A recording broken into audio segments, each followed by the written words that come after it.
This is my paranormal past. Please note that some names have been changed for privacy. I will warn you this is long and some bits may be scary, but none are dramatised or faked. This is all the truth. Growing up, I always had a sense of something else. Something different. The air feeling thick, seeing things before ever going there. Being aware of more people in the room than was visually there. It was in 2005, I believe, that myself along with 5 others attempted a Ouija board in my house. Being naive, we did so without protection. Now, I must state that not all Ouija is bad. If done with protection, then it can be a very profound experience. But I'd say in great respect that we do not play with a board. It is not a toy, it is a tool and a form of media, so to speak. When you do a Ouija board, you do effectively welcome spirits to come to your side, and doing so without protection puts you at some risk. If you ever want to do a board, I ask you do so with trained mediums and with white light protection. This being said, ours we did not do with protection, and we came across a young girl asking for help, saying that she was trapped and scared. At this moment, my mum walked in and we destroyed the board without closing it down. I thought that was the last of it. For the next couple of months, I felt something wasn't right. I would lie in bed and hear cutlery drawers open and close. I would hear doors open and shut. I would hear the lamps clicking on and off.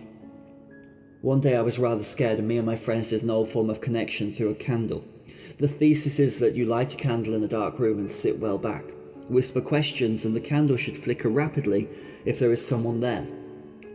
Well, I asked, is there a spirit in this house? And it flickered.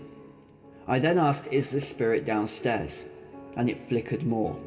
I then said, is the spirit in the room with us? And then it violently flickered. I finally asked, does this spirit mean harm? The candle went out. Me and my friends ran from the house and didn't go back for a good couple of hours. A few weeks later, I noticed I was getting very out of breath a lot. I went to the doctors with no sign of respiratory problems or asthma, and none were recorded. As far as the doctors were aware, I was of prime health. Sometime after, I began to get very scared alone. Always feeling like I was being followed. I would walk home from a friend's house and end up running home due to an overwhelming state of terror coming over me. It was as if I was being followed, chased, and hunted. One night when it was particularly bad, I got home and went to bed. I laid down in my bedroom with the light off, but the bedroom door was open, and the light from the landing was shining through. As I lay in bed, I became overcome with terror and a feeling of threat. I went to turn away and face the wall, but I couldn't move. I was frozen to the bed. I couldn't shut my eyes or scream. And then it happened. I saw a tall black figure rise from the door in the doorway and stare at me. It must have been 6 or 7 feet tall. The figure then moved in the shadows and the dark of the room. Although I couldn't see it, I saw the curtains move as if being pushed. The figure was then on top of me, a thick black mass. I could make out other things around the room, but undeniably there was a black shadow mass blocking most of the view. Then all of a sudden it was gone. I got up from the bed petrified and sweating, tears running down my cheeks. For the next year I began to see more and more things. Walking home one night I saw bodies hanging in a tree, and at school I saw a boy in a yellow hoodie with no face. Even at the funeral of a friend I saw them walk behind their coffin. I began to become distant from my friends, wanting only to be alone, constantly being overcome by an oppressive feeling.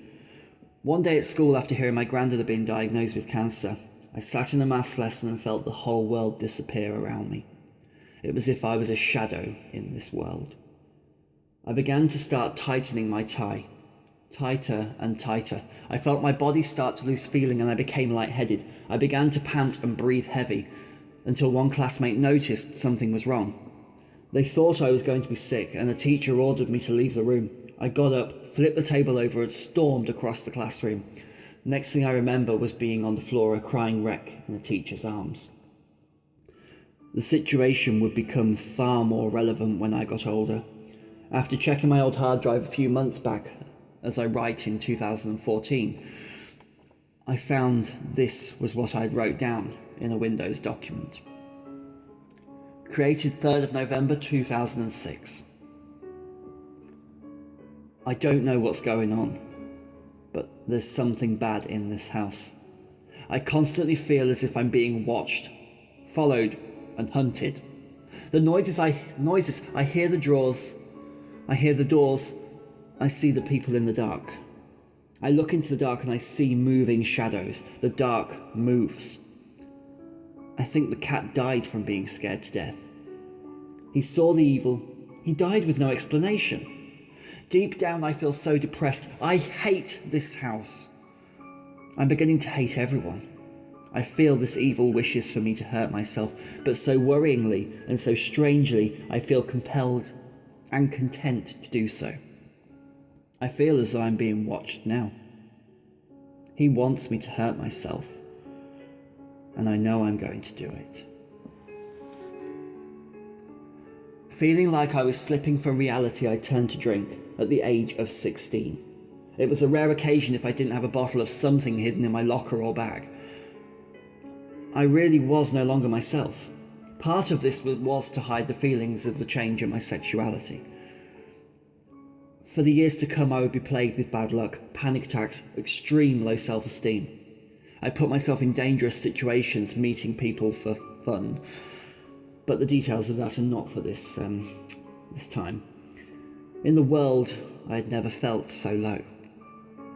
Skip forward to 2008 and we moved from the old house to a bungalow in the quaint village of Ednam. However, on approaching, I knew something was not right. My first words as we stepped into the garden was there were bodies in the ground. Although the bungalow was nice and roomy, my room always felt like a dark prison cell, and I would see things out of the corner of my eye almost constantly. One night at the Five Bells pub in Ednam, I saw a poster on the wall. Do you believe in ghosts? Have you ever wanted to take part in a paranormal investigation? Me and Mum signed ourselves up. The night of the investigation came at the Five Bells and I met C and J, the two mediums who are now very, very dear friends of mine. We did protection and headed down into the first room of the night, the cellar. Down in the cellar I turned and saw a full figure apparition stare right back at me in a very menacing stance. During the investigation I became more and more sensitive to the activity around me, seeing and feeling things that others could not see. Jay sat me down and said, "Is this the first investigation I'd ever been on?" And I said yes, and he said, "Me and C are very aware of just how sensitive you are and that you have a gift.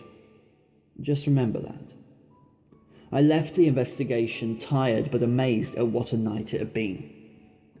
Months passed and I started to go to hardcore raves. Just to clarify, I did not take drugs, I was on beer, Red Bull and Pringles. It was in October 2008 I started talking to a lad on the internet who was my current partner of nearly 7 years. As we became boyfriends, something changed in the atmosphere of the bungalow. The cats would no longer come in the room. The latch on the annex door would unlock itself from the other side and open the door.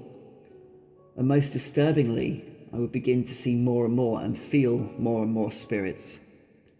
It was one fateful night when my past would truly come back to haunt me. I was laying in bed with him and all of a sudden he said, "What are you talking about, evil?" I said I had no idea what he was on about. He then told me I'd stated that there was evil under the radiator and the shadows were getting thicker. I put it down to sleep talking. Then the room went dark. I mean unnaturally dark. Then, by the side of my TV, I saw a tall, black shadow figure staring at me. I said to him, "Don't look. I don't want to scare you, but there is someone in the room."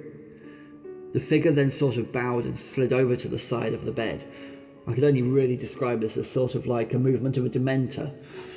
I looked at a terrified Em and told him to look at me and pull the covers up. I then turned to face the ceiling and went to lower the duvet over me to investigate.